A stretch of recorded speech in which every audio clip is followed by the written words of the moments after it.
Welcome. As most of you know, I'm Craig Snyder, the President of the World Affairs Council of Philadelphia. I begin, as always, asking you to turn off your cell phones if you haven't already done it. As I hope you've seen on the screens, the PowerPoint, we still have a number of, I think, very interesting and robust programs coming up before we end for our sort of academic year calendar in June.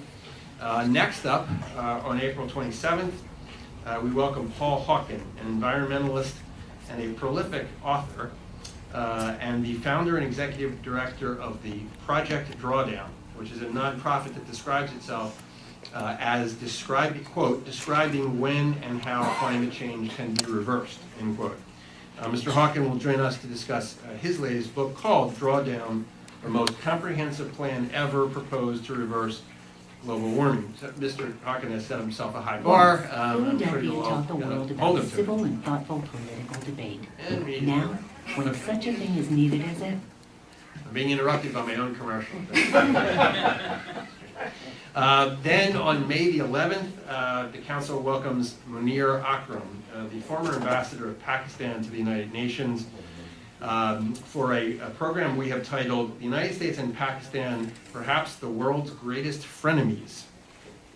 Now on to tonight's program. Our guest this evening, Andy Hoehn, is the Senior Vice President of Research and Analysis at the RAND Corporation. He's here tonight to discuss the final volume of RAND's Strategic Rethink Project, which is a series of works titled Strategic Choices for a Turbulent World in Pursuit of Security and Opportunity. A turbulent world, I think we nailed that. I think we can all agree on the starting premise. The RAND Strategic Rethink Project explores important questions, core questions. What are America's international goals? What level of international engagement are Americans prepared to support? Is there a coherent national strategy for diplomacy and defense that aligns the interests of the United States with the means to achieve them? In 2017, in this present turbulent world, these questions seem new again, compellingly requiring re-engagement and, as the good folks at RAND have said, rethinking. But these are not actually new questions, of course. And we might all do well, I think, to reconsider when these questions were first discussed in public at the dawn of American modernity. On July 4th, 1914, right in front of Independence Hall, President Woodrow Wilson said the following. I'm going to read you a little bit of a quote so that I think you can have some historical context for the discussion we want to have about the president in the future. President Wilson said, "It is one thing to be independent, and it is another thing to know what to do with your independence.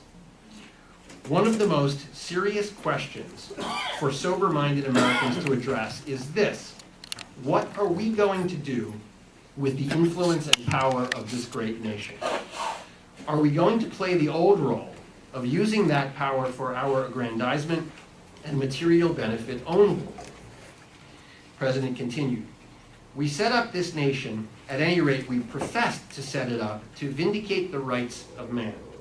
We did not set up any barriers against any particular people. We opened our gates to all the world and said, let all those who wish to be free come to us and they will be welcome. We said, this independence of ours is not a thing of selfishness for our own exclusive private use. It is for everybody to whom we can find the means of extending it."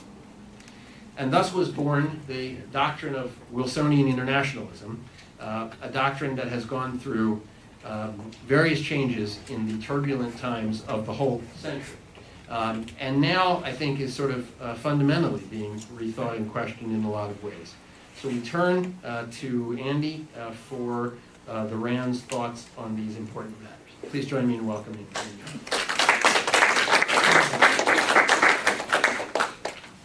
First off, thank you. Can everyone hear me all right?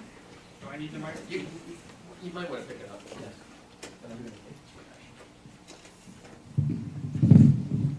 I bet you can hear me now. Thank you for spending your time this evening on what I think is a terribly important subject that really involves all of us. And I'm really gratified to see this larger group on topics of America's direction in the world and where we're heading. What I thought I would do is begin by trying to summarize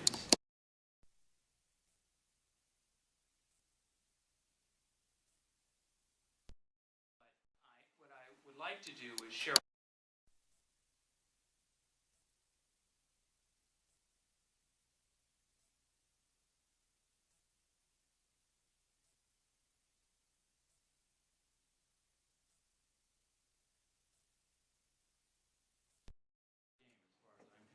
questions that are on your mind. So let me begin by my first point, which is the world is certainly more complex.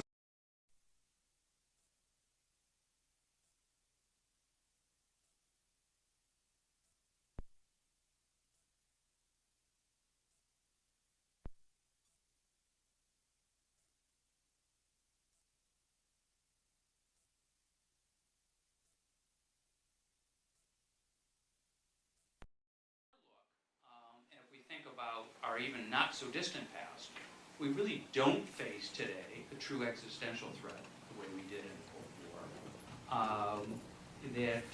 There are changes in Russia right now that are worrisome. We certainly have long-term challenges with China. But we don't necessarily believe the world's more dangerous. And then we can even look more broadly at the world. And yes, the Middle East is a highly troubled region. But in the past, other regions, Latin America, Southeast Asia, Northeast Asia, parts of Africa, and so forth, highly troubled at their time. So we have a lot of focus on the Middle East right now. And of course, this week, a lot of attention on North Korea.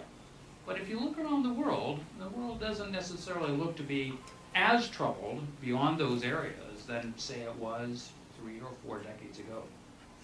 Now, terrorism certainly remains a major challenge, but in terms of loss of lives, the numbers are smaller than they say were. Even the numbers for Americans are smaller than they were in the 1970s. And the worst fears of terrorism, that is terrorists with nuclear or biological weapons, those haven't been realized yet. So I would begin by saying certainly a complicated, an unpredictable world, but not necessarily a more dangerous world. Point one. Our second point that I would raise is that America's involvement in the global economy has helped far more Americans than it's hurt. Now, last year's election wouldn't necessarily have revealed that, but I think it's very interesting to point to the work that the Pew Research Center did in 2015. Much commented on the time about the middle class that was shrinking. What was far less commented on at that time was that the shift, and here I'm talking household incomes, the shift from middle-income households to upper-income households was far greater than the shift from middle-income households to lower-income households. So the evidence that we found in our work really highlighted that more Americans were benefiting from our involvement in the global economy than were being hurt by it. But there still were many being hurt. We refer in our work to the 31% or so that were left behind. And until we have policy responses to address that issue of the 31% that were left behind, we're going to have the kind of political debate and the fractious political debate we have.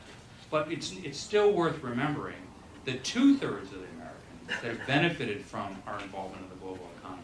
And if we don't get this right, it's not just the 31% that we're left behind, but everyone is going to be less well off if we don't get this right. So that's an issue certainly worth all of our attention. The other issue, and even a more macro sense, is the overall prospects for the American economy remain very strong. Indeed, probably stronger than most any other on the global scene. We could talk about China and its growth trajectory and so forth. But leaving China out, and of course that's leaving a big party out.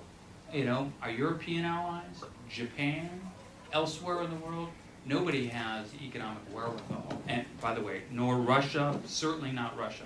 None of these parties have the economic wherewithal the United States does. And so we really do remain a powerhouse in terms of our economic prospects. And that's something that we want to be attentive to as we're thinking about policy in the directions that we go. That was my second point. Third point, our alliances and partnerships around the world really form the bedrock of the global economy and American security. But they're very much at the risk of fragmenting everywhere around the world, very much at the risk of fragmenting. No other country has the advantage of America's global partnerships, nobody. Yet around the world, we're in the process in which all of our key allies are in the midst of a recalculation of their relationship with with others in their region, with the United States and the world. And all of this is, of course, this is not a new phenomenon. This is something that's been underway for some time. But our allies at this point now have less confidence in the United States. They have less confidence in the commitments that we make to them, less confidence in our ability to make good on the kind of promises we make, less confidence in our ability to produce lasting constructive outcomes. Witness the experiences that we've had in the Middle East over the last decade and a half. It would be easy to point to the Obama administration, or now the Trump administration, or the Bush administration before that. This has been in the making for some time now, so I don't make this as a political argument. Just make it as this is something that's been unfolding for a couple of decades, and certainly bears a deep and serious attention. Now, on the flip side of that, Russia and China's behavior has the ability or the potential to produce more cohesion in the world.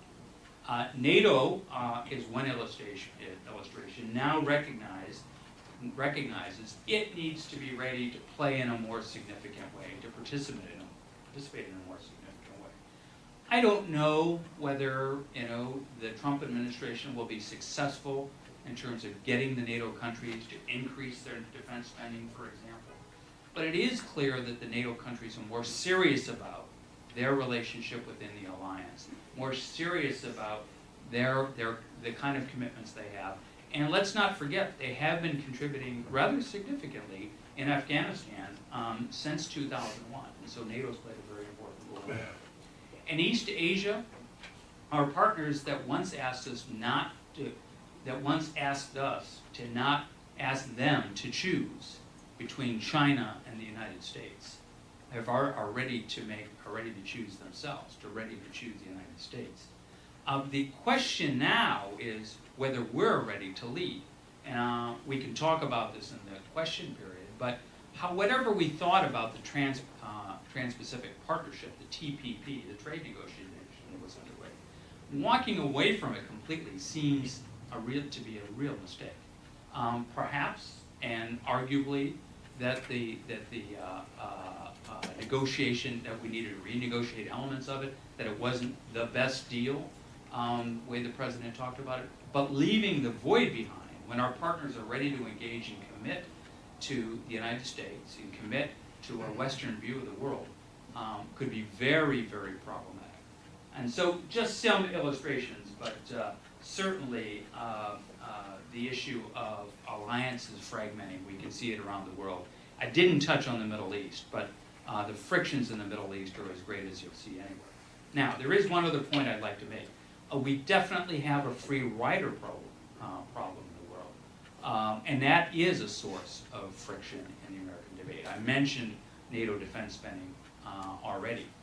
That's not a problem everywhere, but it's a problem in enough places that it's put enough friction or tension into the system that it causes our ability to focus on alliances in a meaningful way.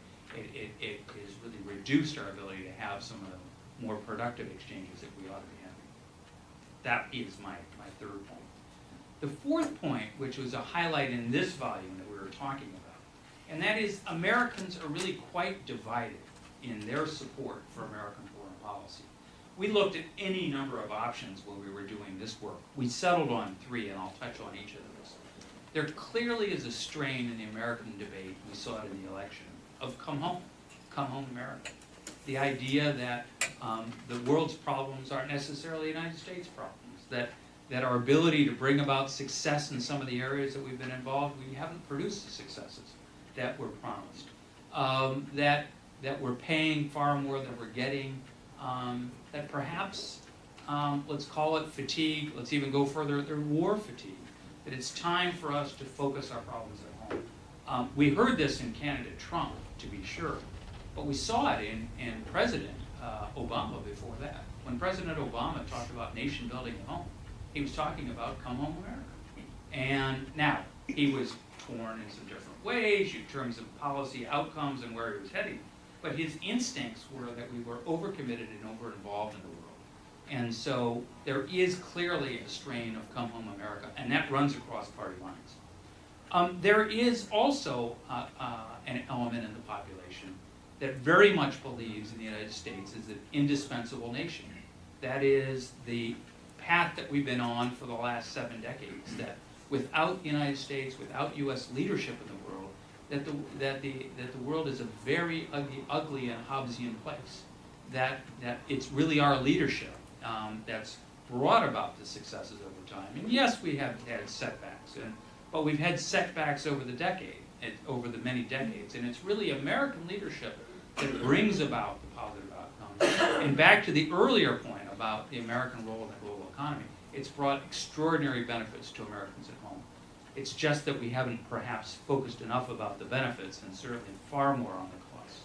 And so here there is clearly a strain of leading in the world, but the question is how much and at what cost, and how far are we going to go?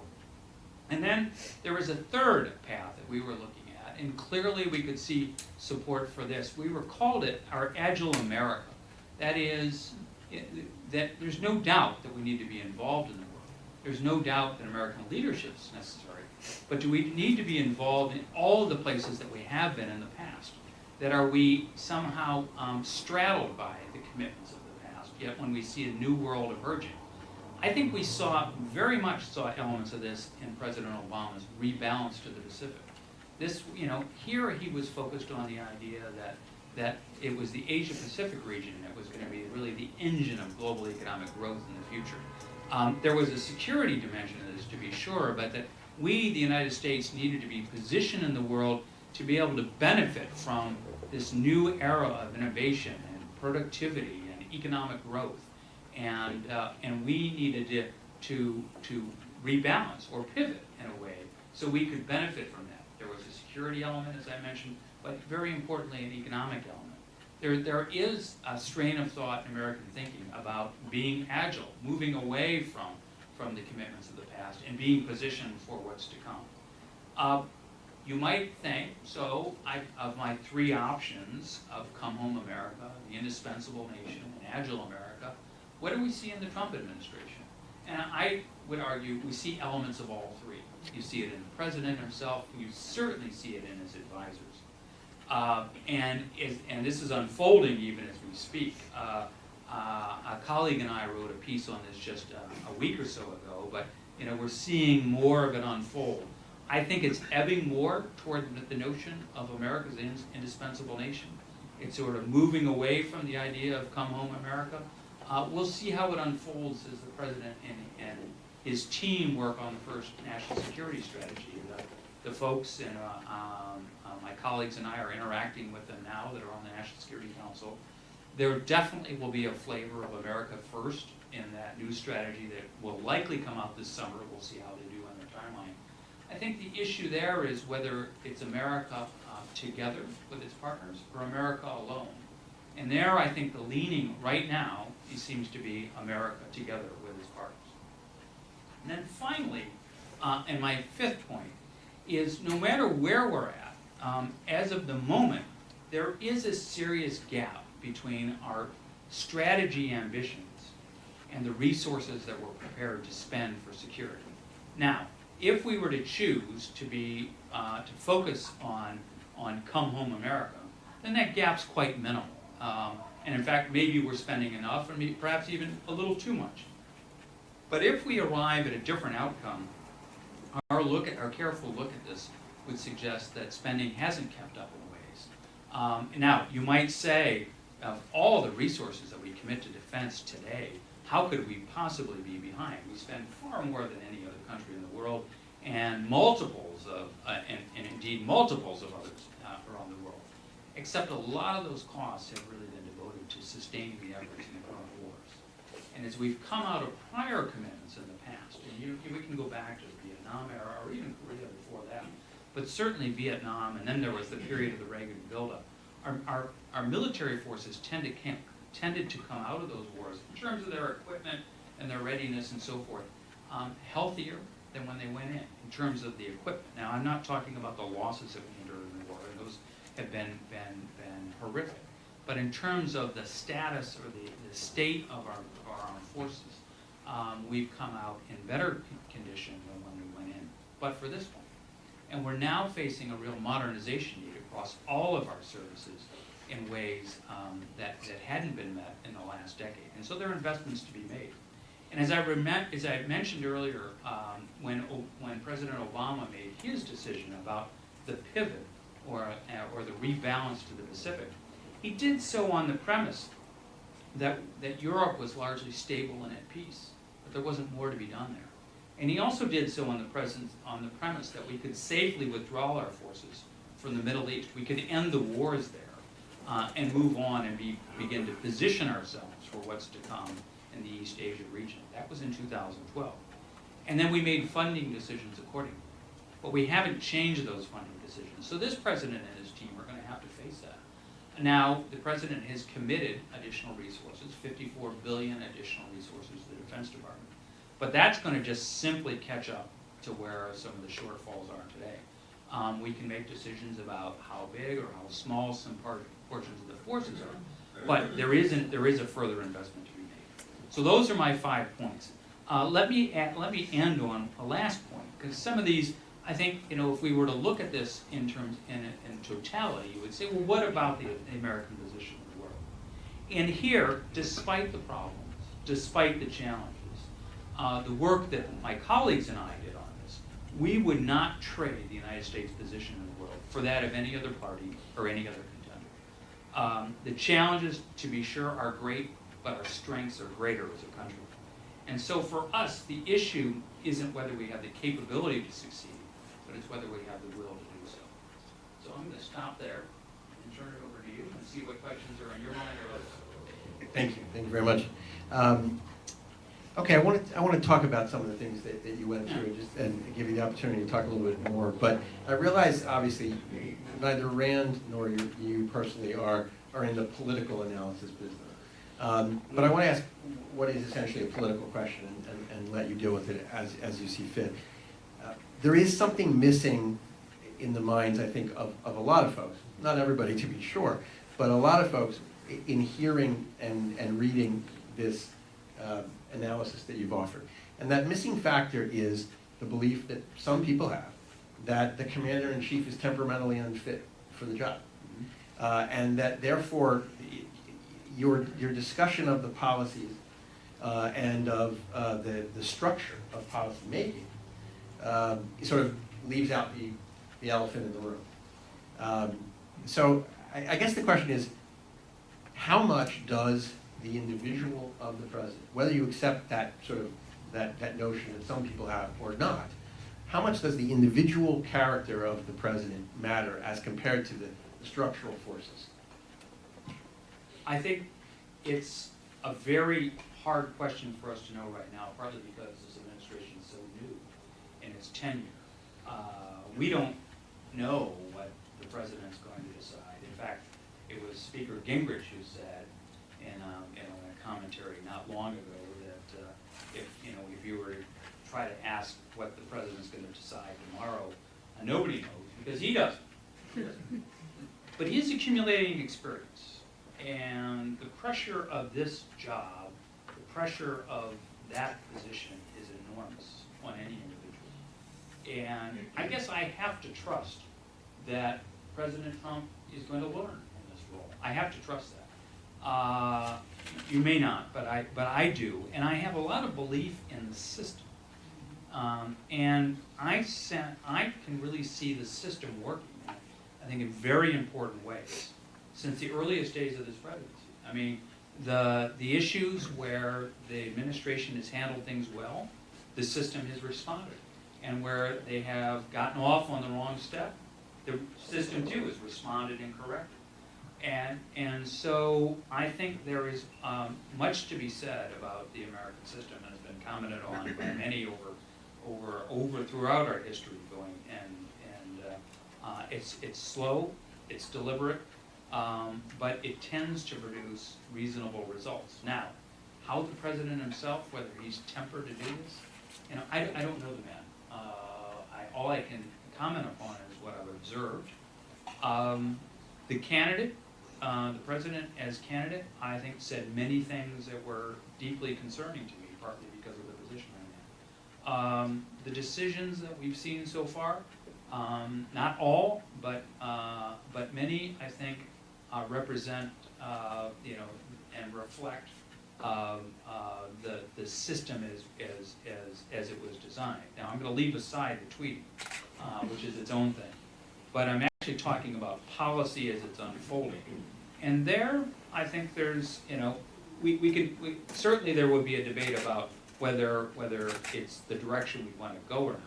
But I haven't seen anything that is you know, that I think is beyond what I would expect a president to decide so far.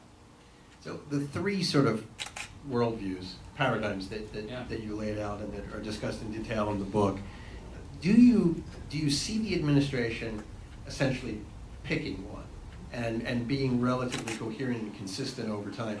Or do you think this infighting, which is both personal and ideological, is going to continue to create a policy that includes elements of different approaches?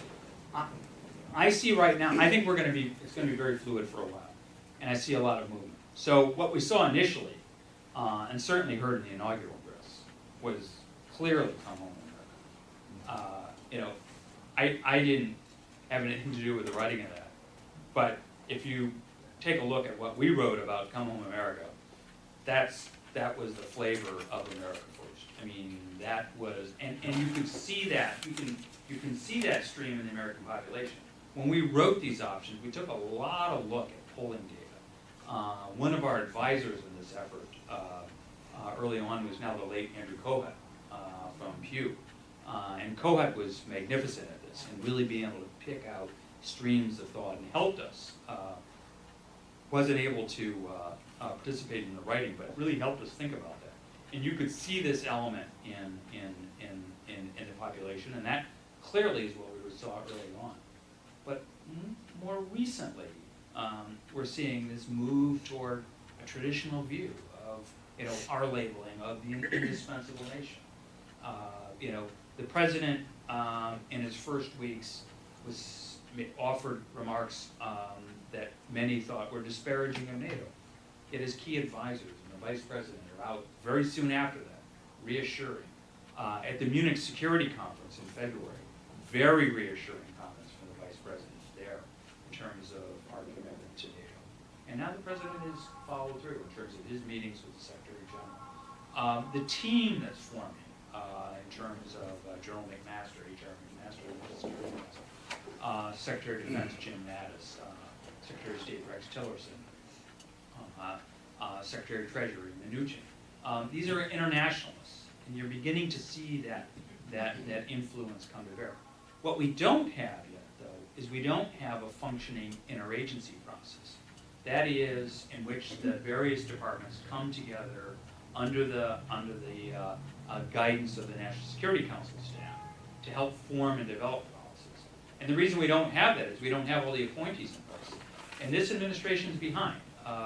You know, by those that watch this, they would say not woefully behind, but they're definitely behind. And I know from our colleagues in the Senate that are watching in terms of the nomination process coming up, this has been slow in the making. And until we have that in place, we don't have all the mechanisms of this government functioning the way it was really designed. And so we have a ways to go.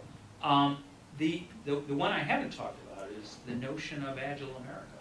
And that was, we saw this, definitely, we saw streams of this in the Obama administration. And I think the president himself sees this. I think he there is this element in which he would want to point toward, we don't need to be involved in all the problems of the past. But there is a part of him that does want to be positioned for where to go in the future. And I think, on his own volition, he's going to be inclined to want to position us for where the challenges of this century are going to be and where the opportunities of this century are going to be. And so it's going to be fluid for a while. And they're going to try to pin this down as they write a national security strategy. The folks are working on it now already. They've been reaching out to various folks, to various groups around Washington. They came and had a meeting at RAND.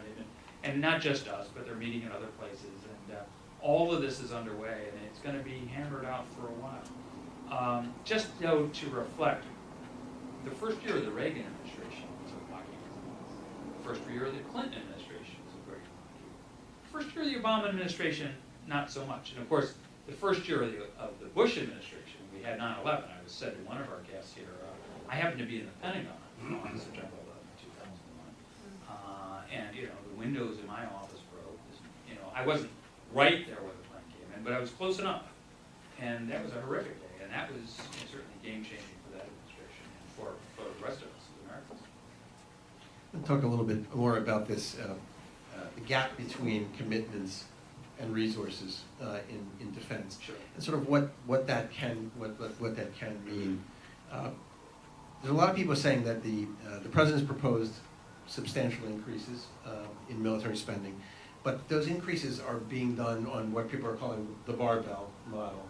So on the one side, there's dollars going into immediate readiness training because those things have been neglected. Right. And on the other side is sort of far in the future technology, lasers and railguns and so on. But that what's not being funded is precisely what you said is really missing, which is modernization, replacing the equipment lost in wars. There doesn't seem to be any political appetite anywhere across the political spectrum for the kind of spending that would be required to have a more reasonable fit between commitments and capabilities. So I guess my question is how long is that sustainable? Won't some foreign adversary test our capabilities against our commitments and will be found lacking? At some point, that test comes in a lot of ways. And that had some bearing on my comment about our alliances fragmenting, because it's not just adversaries, but your allies understand that as well, the limits of your capabilities. We could spend a lot of time, but I'll pick a couple of examples. And certainly in questions we can go into, other questions we can go into more detail. One would be looking at the Western Pacific and where where we stand in terms of our capabilities now. We do a lot of classified work at RAND on this. I can't go into all that here, but I can give you some broad senses of what is unfolding.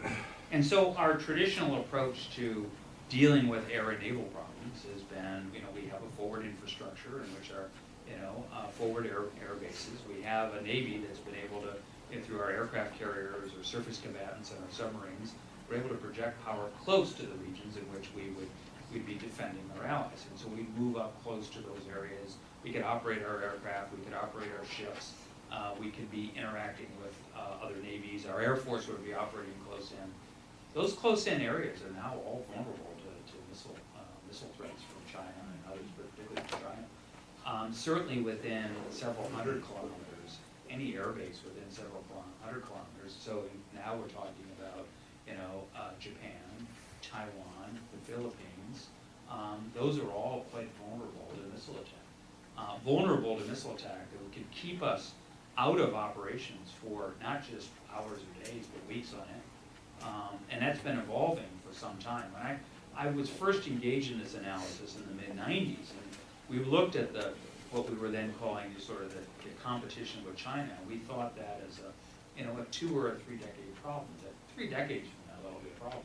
Well, we're now halfway through that period, and it's a serious issue. And I won't belabor the point, but it's sort of area by area.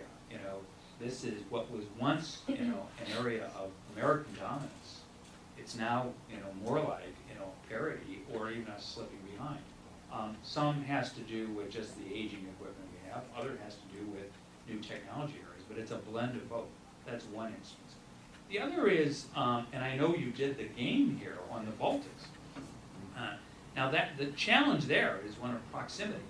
That is, we're trying to defend an ally, a NATO ally, that is so close and so vulnerable to Russian provocation, should it choose to do so, that defense options are very hard. And those that saw Mike Johnson's work, I have to brag about Mike for and his team, is that those folks put that issue on the map in Washington. It wasn't being debated before that in any serious way. The work they did really did come to the attention of the U.S. government, has come to the attention of our NATO allies, has resulted in changes of policy and investment. But there again, while we were involved in the Middle East in wars in the last 2 decades, Russia, and China before it, but has been modernizing its forces, and in ways that analysts look at in terms of artillery ranges and so forth, in terms of the ability of their armored forces, in terms of their ability, their air defense capabilities, and on and on and on. I don't want to portray either Russia or China as 10 feet tall, but they've been modernizing while we've been busy fighting wars in the Middle East. So this is a serious issue for us. And one last point on this. The long-term plans of the Defense Department really had the Air Force and the Navy modernizing last decade. And so when I was involved in leading the strategy efforts in the Defense Department in the mid-90s through the middle part of the 2000s, so from 96 to 2004, and we were building our plans, that was to modernize the Air Force and the Navy. We found ourselves in 2 wars, in Afghanistan and Iraq. That modernization didn't happen. What was going to follow after that was then modernizing the Army and the Air Force, the Army and the Marine Corps. Well, now we have 4 services that are piled up that are going to need very substantial investments. And it's amazing to look at a number that we spend on defense and say we need to spend more. But part of it too is we've learned what it really costs to field the armed forces that we do. What's happened over the last couple decades is our pay and benefits for the serving members has gone up considerably, and they deserve it. They deserve it. But what hasn't happened is the investment in equipment and so forth. And so you're very right. Last question, then we'll open to the floor. One of the other topics that's covered in the series is the cyber threat. About a year and a half ago, we had Ted Koppel here, who had written his book about an attack on the power grid. His argument was that a cyber attack could be the most likely source of, quote unquote, mass destruction in the United States, more so than nuclear, more so than chemical. So, to the extent you can talk about this, how are we doing in defensive capability? A lot happening on that front. I don't have, but nobody's really solved the issue. What is really interesting, though, is the protection of systems and where it might be going. And one of the more interesting things that I've observed of late was a major challenge that the Defense Advanced Research Project Agency, DARPA, as people know it by DARPA, it ran a competition. It was a capture the flag competition in which they had set up systems, and this was really to protect information capabilities against cyber penetration. And they had operating systems that were of a special design, and capture the flag was the ability to get in and penetrate somebody's system and then dominate it while it's being protected. And what they found in that for the first time, and this is about 18 months ago, is that through the use of artificial intelligence, they found that they can defend systems now. And that is, these aren't humans that are operating, but it's really through artificial intelligence that's able to sense when a system is actually being penetrated by a hostile actor and block it off, and knows when the vulnerabilities. Now, that hasn't been, they haven't proven this yet on a system-wide basis, and they certainly haven't taken it to the length of being able to protect the power grid. But it is promising that through artificial intelligence, we may be on the cusp of something real. Now, who knows? I mean, we could have a conversation a couple of years from now. Maybe we found out that was fantasy. But that's the first I heard of something that was really, that offered real promise. And there's so much happening in that field right now. But, Ted Koppel's not wrong in terms of the concern about this, and partly because the ability to deter. One of the comments I didn't make, because I was conscious of time, is that many of the threats, when I look at Korea today, I worry about it, to be sure. And it's moving in a different direction. But it's not to suggest that the North Koreans can't be deterred. This has been a problem for some time. And the North Koreans know if they use nuclear weapons, that really does mean death to the family and destruction of the regime. They know that. But, an attack on the power grid, should they be able to do this? I mean, we believe the North Koreans were the source of the attack on Sony Pictures, Sony Entertainment's infrastructure. Much harder to prove those kind of things. And whereas, attributing, knowing where a missile attack is coming from, we know where that is.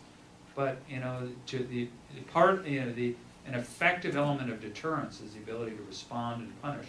And to be able to punish, you better know with certainty where this originated. And that's a much tougher problem. Sorry. But I think there is some hope out there that where technology is going could allow us to have stronger systems and more resilient ones through the use of artificial intelligence. Questions, please. Kathy. So first of all, as a member of the board of the council, I'd like to echo Craig's thank you to you for coming to Sure. speak with us tonight. With your unique position, both first in the Defense Department and then now at RAND, can you give us a little insight behind the scene how the work that you do at RAND interacts with the government and is absorbed by it and impacts? Oh, sure. Happy to spend a little time. So most of what we do, and for those that don't know RAND Corporation, it was established in 1946. Established in Santa Monica, California, by General Hap Arnold, who was head of the Army Air Forces. So before the United States Air Force is a separate service. And what happened then is General Arnold saw the war effort coming to an end, thankfully, but also understood something unique had happened, where academia and industry and the government had come together for the purposes of the war. And what he saw was that soon these efforts were going to go back to their more normal settings, and he wanted to keep together some element of that to help the Air Force as it was going to be emerging in a post-war environment. And he created the RAND Corporation. And over time, we would, our initial client was the Air Force, and I won't belabor the history of RAND. But most of the work we do is for government clients. So we're answering someone's question that is in the government. And we do this in health and education, labor and population issues, but we do a lot of national security work. Our focus here is on national security. So we do this for the Secretary of Defense, we do it for the Army, the Air Force, and the Navy. And that's where these answers are going. Now, we do have the opportunity in this effort to knit together some of that work over time, to offer some of these views to a broader audience. But 80% of what we do is work on behalf of specific clients, answering their questions and dealing with particular problems. Thank you. Sure. What do you think is going to happen to defense spending when entitlements, which neither party can pretend to do anything about it, crash into our federal budget in about 20 years? And related to that, could you make a guess as to what fraction of our defense budget is wasted because companies have to spread the jobs out among all the congressional districts and so forth? Okay, so programs, two parts to the question. No doubt, the pressures of discretionary spending are going to collide with the whole so the non-discretionary account, that is entitlements, are crowding out discretionary spending, which includes defense. No doubt about that. If you look back, and there's some very interesting tables if anyone was interested. But if you look back to say the 1960s, of where and the best place to look is before Medicare and Medicaid were established, so 63, 64. The non-discretionary accounts of the federal budget very small, and then sort of been growing over time, and growing inexorable. And that moment of reckoning is coming, and that's 15 or 20 years out. In that instance, we are either going to have to generate more revenue, or do less, and do less in a lot of other areas. So there is no question about the crowding. Left alone, where defense spending is heading right now is to the smallest percentage of gross domestic product since before World War II. And so right now it's about 3-ish%, and without the changes and by the way, President Trump's increase of $54 billion doesn't change this direction really much at all. It's heading down in the direction of 2.3% of GDP. For the Cold War, it hovered between 5 and 7% of gross domestic product. But that's partly because of the pressures that you're talking about. Now, to the other part of your question, how much of this can we talk about in terms of politics and excess? The first place I would point to is unneeded infrastructure. It's not just about having to spend, spread defense spending across however many states to support programs. But we're holding on to right now about 25% more defense infrastructure than the country needs. And each of the chiefs of the armed forces who brought the chiefs together and testifying, they all would say, I have more infrastructure than I need. I'd like to shut some of it down. Now, that isn't going to save hundreds of billions of dollars, but it might save tens of billions of dollars, and it might get us closer to some of the, to solving some of the problems that we're talking about. The spreading of defense costs across districts, not a new issue. This was one that would have been as familiar to FDR as it would be to Donald Trump, and it would have been familiar to Woodrow Wilson.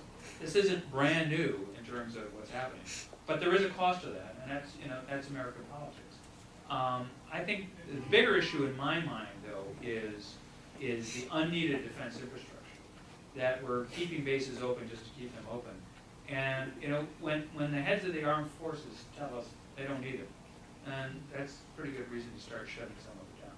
And there's much that we can be gained by starting there, and that'd be the place I'd want to start. Please. One of the things I like, you didn't spend a lot of time on it, but this Agile America concept.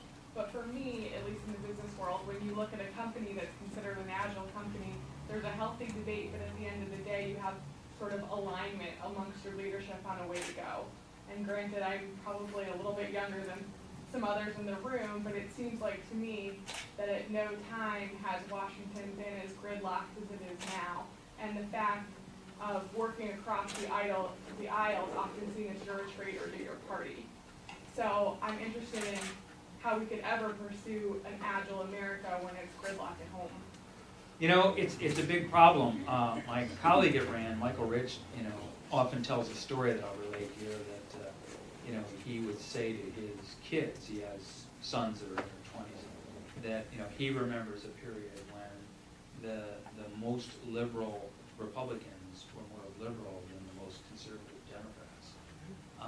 And that it was, that was part of American politics, but it was a part of American politics that will allow parties to work with each other and across any number of issues, and that you could forge consensus or close to consensus on any number of topics. That isn't true today. The period of polarization we contracted, for in the making now, really since the back to about the 1980s, but certainly is intensified in the last decade or two, and it does cause a real problem. The issue of how we can be agile, one wonders, but there have been a few instances. I mentioned my experience right after 9/11 because I was involved with that. The parties came together during that period. Is that what it takes? Well, one wonders. But shocks do happen. They don't have to be attacks on the country. The parties came together at the time of the financial crisis and acted very quickly. Now, whether they acted in ways that we all think were the long haul, but I guess I simply offer that it is possible It's not to say it's impossible. Now, on the issue of being agile, I think there are some outcomes that we can look at. It's not, those that would want to be thinking about a security position or a strategy for the world, they would look at, say, our partners in Europe and look at their economic potential. It remains considerable. Their growth trajectory isn't what we would see in the United States, and certainly not what we would see in East Asia. But if you took the combined GDP, you look at the population, you look at where Russia may be going over the longer haul, you would think that this is something that our European partners, with support from the United States, but they could manage more of that on their own. They certainly have the wherewithal to do that. I wouldn't be the one to advise a withdrawal from NATO, but I would be the one to maybe say, perhaps we could be thinking about the Europeans doing more in terms of their own needs, even as we're addressing issues that might be in other areas. A different kind of bargain that could be arranged. But that will take statecraft, that will take time, and some clarity of the way that you described. I think you have to be aligned and have focus on this, and we'll have to persist on this for a while. These are issues, if you think about America's success from the period of World War II to the end of the Cold War, these were Republican administrations and Democratic administrations that certainly had variations in their approach to dealing with the issue of Soviet challenge and America's larger role in the world and our role in the global economy and so forth.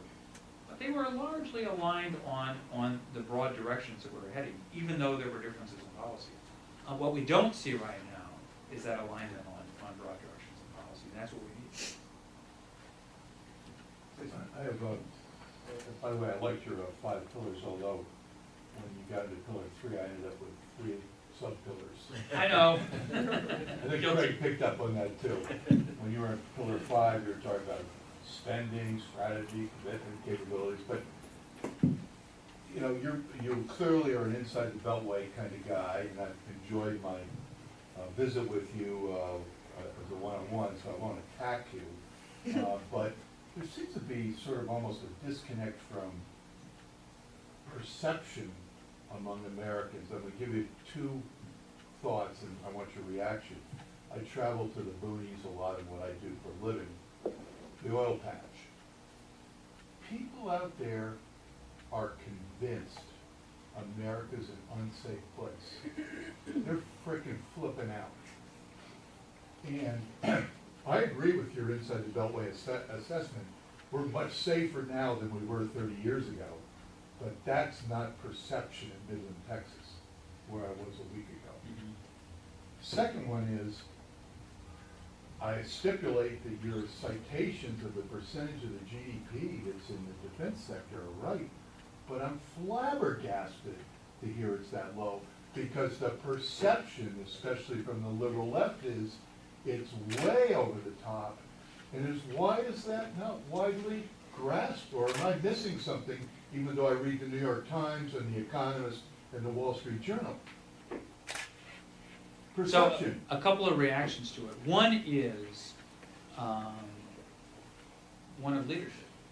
And so we're bombarded by stories in the news. But, Americans at home and Americans abroad are safer today than they were 2 or 3 years ago. Crime is down in most major But cities. you're telling me the inside 495 answer. It may be the inside 495, but it also happens to be, what the data tells us. But So that's this is not back. what Americans think. Well, Americans are influenced by a number of issues, and this is back to my point about leadership. America's leaders have to then level with the American population in terms of what the reality is. And so we could stir up fear in this country, and we've done that. But, to what end? To what good? The second point about spending, that is the direction that we've been heading, and those are choices the country's making. Now, the earlier question about what direction are we heading in terms of discretionary and non-discretionary. Non-discretionary, that's the entitlement spending. That pressure on the overall U.S. budget is just enormous, and there is no stopping that. And Pew put out another volume about 2 or 3 years ago not only has the direction been unstoppable, but also where the spending is going. And the spending is now going to, the baby boomers. And so the spending isn't going to whereas in the 1960s, much of the national spending was really headed toward building of infrastructure, with building of schools. This was an explosion of the country to the baby boomers who were young. Well, that spending's followed them as they've now gotten to be old, or reaching their remaining decades, and that's a big problem for the But country. see, but taking the point about the size of the GDP that's going to the defense sector, I would think that a not too difficult sales job would be for the president, whether it was Obama and his successor, they go to the Democrats and say, hey guys, check this graph on market share or GDP share on defense. We're stifling this, we gotta do something about it. And the point is that more money's gotta be put into that, which says we either have a higher percentage of the total public sector as part of GDP has to go up, sorry Tea Party, Yeah. or you cut somewhere else. And I would think the Democrats could salute that. That was the deal that Obama almost pulled off in July 2011. Almost pulled it off. You were probably. That was the deal that he came that close with Speaker Boehner. Who was the proponent? That's very controversial. They both claim that they were the proponent. They also both claim that the other one killed the deal. So. Yeah, right. No, I think the reality is the Tea Party killed the deal. Yeah. Now, Boehner got so far, and my understanding is that Obama, and I don't remember the particular, you probably do, Obama introduced something at the very end that I think killed the deal. But they were that close. And this, I remember that. I forgot what the topic was, but it was this. we got to move on to one last question. Got to move on. There we go. Sorry. You had mentioned cyber threat a little earlier. I'm wondering if you can talk about the threat of kind of asymmetrical warfare, particularly as we've seen it through Russia with disinformation, misinformation, and what they've been doing in Ukraine. Is this something that has been going on just at a smaller scale, or that we haven't seen before? And if it is something new, I guess what is the response to that threat by the U.S. government? it's not a new problem. That is sort of the lower level warfare. We can call it asymmetric warfare. People will talk about Russia's involvement in Ukraine. Crimea is a different thing, but in eastern Ukraine, in the Donbass region, they'll talk about the little green men. Although my colleagues that have been following that closely will say the problem wasn't the Russian little green men, that is sort of infiltrators and so forth.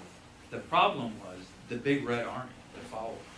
And the reality was these were conventional forces that were moving into eastern Ukraine that were wreaking horrific damage. Now, there is this issue that is playing out in lots of areas. We see it in the Middle East.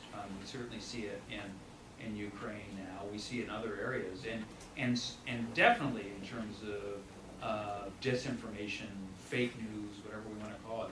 This is a phenomenon that's going to affect us. This is the reality of our lifetimes, and the way that this can happen, and the way it's perpetuated. We don't yet have a policing of the cyber world in a way, but I think we're beginning to see the front edge of it. What we saw last weekend of murders being broadcast on Facebook. I think Facebook's going to now be policing that. I think it's going to be, and the folks that I work with that are heavily involved in that, they're expecting sort of a new set of guidelines or rules that are going to come in terms of what's going to be thought to be reasonable to be posted in social media of various forms, and it'll be policing itself. That's how we're going to have to clean some of this up. But in the meantime, we're really going to be left with a lot of chaos and a lot of sorting of some information, some of which is real and some of which isn't. And that leads to a lot of confusion. Andy, thank you very much. Thank you all for being here. Andy is going to stay with us for a few more minutes. If you'd like to buy a book and get one signed, that will be Terrific, happy to do that. great. Thank you.